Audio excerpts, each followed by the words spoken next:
I need HR work when let's say, as I said, signing an employment contract. When want to terminate someone, I want to make sure it's compliant, it's legal, we've done everything we can. Or is it, if it's within, let's say, the probation period, maybe there's less pressure on us to be able to do that, less work that we have to prove, less compliance in a sense.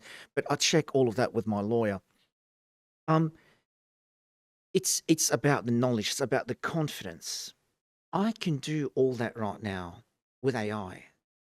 I might need to maybe call my lawyer and just validate a couple points because I've got the knowledge in front of me. I know what I need to do. And I'm saying, listen, this person has been with us for blah, blah, blah. I want to let them go.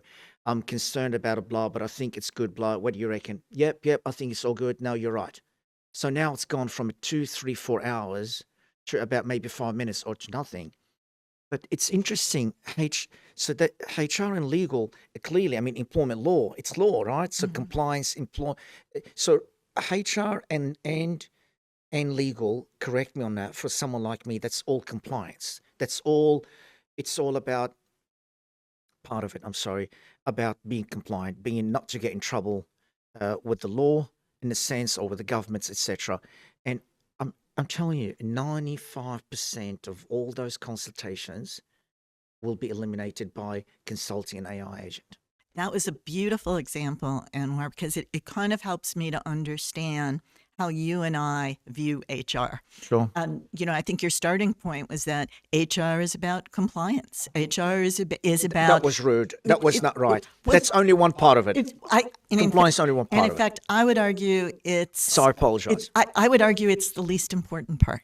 Here you go. And I agree with you completely that it is an important part. We want to make sure that we are in compliance. I mean, the laws are there for a reason. They're about protecting employees' rights.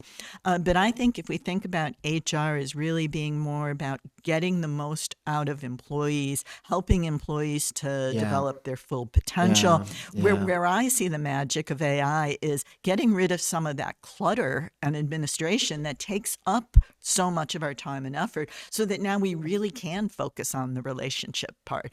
What really scares me is that we don't want to damage the relationship along the way. And that's why I gave you the example of performance management. As long as we understand how we're using AI in our relationship, that's great.